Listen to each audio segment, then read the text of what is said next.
बिहार दरोगा part number 39। हम लोग इसी चैनल पर बिहार दरोगा जीके जीएस का 38 गो पार्ट देख चुके हैं और ये पार्ट नंबर 39 होने वाला है। नॉर्मल सा कहानी है कि स्पेशल ये जीके जीएस जो है वो बिहार दरोगा के प्रीलिम्स और मेंस के लिए है।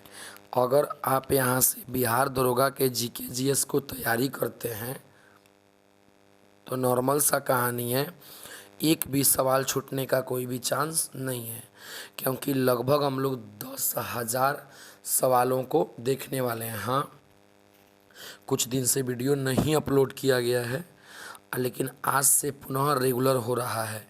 आज हम लोग पार्ट नंबर 39 को देखेंगे।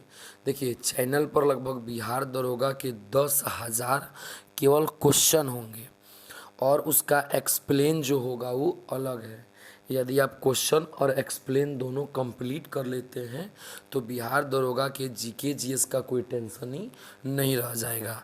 तो चलिए शुरू करते हैं। पार्ट नंबर 39 का पहला सवाल सुनिए और समझने का प्रयास कीजिए। क्लियर है? तो शुरू करते हैं। आज का पहला क्वेश्चन है, साप्ताहिक चार्ली हेब्डो कहाँ से प्रकाशित किया जाता है? साप्ताहिक चार्ली हेब्डो कहाँ से प्रकाशित किया जाता है? London, Paris, New York, Berlin. आपका आंसर हो जाएगा ऑप्शन नंबर बी, पेरिस। आइए सवाल के एक्सप्लेन को समझते हैं। देखिए, नॉर्मल सा कहानी है। चार्ली हेब्डो जो है एक फ्रांसीसी साप्ताहिक पत्रिका है जो कार्टून, रिपोर्ट, चुटकुला पर विशेष बल देती है। यानी कहने का मतलब ये है, जो अभी हम एक नाम सुन रहे हैं चार्ली हेब्डो, आखिर वो क्या है? तो चार्ली हेब्डो एक पत्रिका है जो कि पेरिस से संबंध रखता है और यहीं पेरिस जो है वो राजधानी है किसका? फ्रांस का।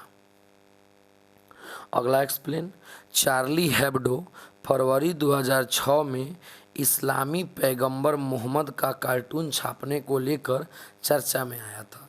देखिए, चार्ली हेब्डो जो है ये पहले से था, लेकिन लोगों को इसके बारे में नहीं पता है। जब चार्ली हेब्डो के मदद से इस्लामी पैगंबर मोहम्मद का कार्टून छापा गया तो 2006 में ये चर्चा में आ गया। आइए अगला क्वेश्चन देखते हैं। Question number 2। आज का दूसरा प्रश्न क्या है देखते हैं। देखिए, हर सवाल भी है और सवाल का एक्सप्लेन भी है। मैं चाहूँगा आप सवाल और एक्सप्लेन दोनों अच्छे से रेडी करें। क्लियर है? आइए अगले क्वेश्चन को देखते हैं। क्वेश्चन नंबर 52 यानी कि 2 नंबर। एक अधातु के फॉस्फेट MHPO4 है, इसके क्लोराइड का सूत्र क्या है? तो नहीं समझिए, एक अधातु के फॉस्फेट का जो सूत्र है वो MHPO4 है, तो इसके क्लोराइड का सूत्र क्या है? MCl M2C13 MCl2 MC13। आपका आंसर हो जाएगा ऑप्शन नंबर सी, MC12। थोड़ा समझिए, एक धातु के फॉस्फेट का सूत्र MHPO4 है, तो इसके क्लोराइड का सूत्र क्या होगा? MC12। आइए सवाल के एक्सप्लेन को हम समझते हैं।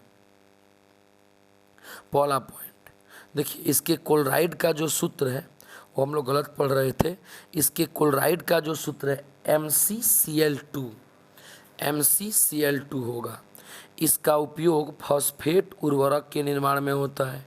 साथ ही साथ चीनी के किण्वनीकरण, खमीर उत्पादन, पेट्रोल के शोधन में उपयोग होता है। देखिए, कहने का मतलब ये है, ये जो क्लोराइड है MCCl2, ये जो क्लोराइड है MCCl2, इसका उपयोग कहाँ कहाँ किया जाता है? उर्वरक के निर्माण में, चीनी के किण्वनीकरण में, खमीर उत्पादन में, पेट्रोलियम के शोधन में इसका उपयोग किया जाता है। किसका? MCL2 का। चलिए अगला क्वेश्चन देखते हैं। अगला क्वेश्चन है, निम्नलिखित में से किस संगठन ने पहली आवश्यकता के नैदानिक सूची प्रकाशित की? तनी समझिए, क्वेश्चन है, निम्नलिखित में से किस संगठन ने पहली आवश्यकता नैदानिक सूची प्रकाशित की? किसने? संयुक्त राष्ट्र संघ, विश्व स्वास्थ्य संगठन, अंतर्राष्ट्रीय मजदूर संगठन, विश्व व्यापार संगठन।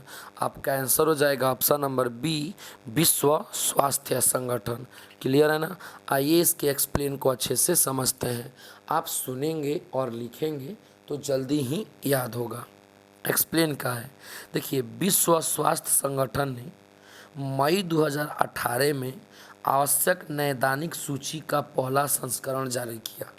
यानी आवश्यक नैदानिक सूची जो है ये सबसे पहले जारी करने वाला संस्था विश्व स्वास्थ्य संगठन था, जो 2018 में जारी किया। अगला एक्सप्लेन है, उद्देश्य, भारत विश्व का पहला देश है जिसने ग्रामीण और दूरस्थ क्षेत्रों की विभिन्न स्वास्थ्य सुविधाओं की आवश्यकता के अनुसार नैदानिक परीक्षण की सूची जारी की।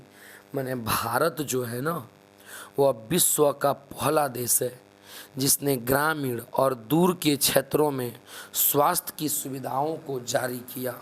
ये भारत पहला देश है। अगला पॉइंट, नैदानिकी स्वास्थ्य और जीवन की गुणवत्ता में सुधार करने में महत्वपूर्ण भूमिका निभाती है। जो नैदानिकी है ना, उस स्वास्थ्य में और जीवन में अच्छे से सुधार हो, इसकी महत्वपूर्ण भूमिका निभाती है। क्लियर है? आगे एक्सप्लेन समझते हैं इसका।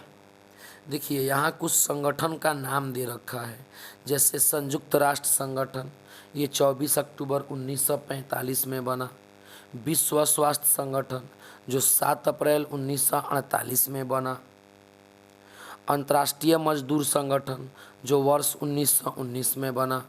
विश्व व्यापार संगठन जो कि 1 जनवरी 1995 में बना है। तो ये चारों संगठनों का नाम है और चारों कब बना है ये बताया गया है। जैसे संयुक्त राष्ट्र संघ 24 अक्टूबर 1945 को बना था। विश्व स्वास्थ्य संगठन ये 7 अप्रैल 1948 को बना था। अंतर्राष्ट्रीय मजदूर संगठन ये 1919 में बना। विश्व व्यापार संगठन 1 जनवरी 1995 में बना। तो ये था बिहार दरोगा special GK GS question part number 39। हम कल मिलेंगे पार्ट नंबर 40 में।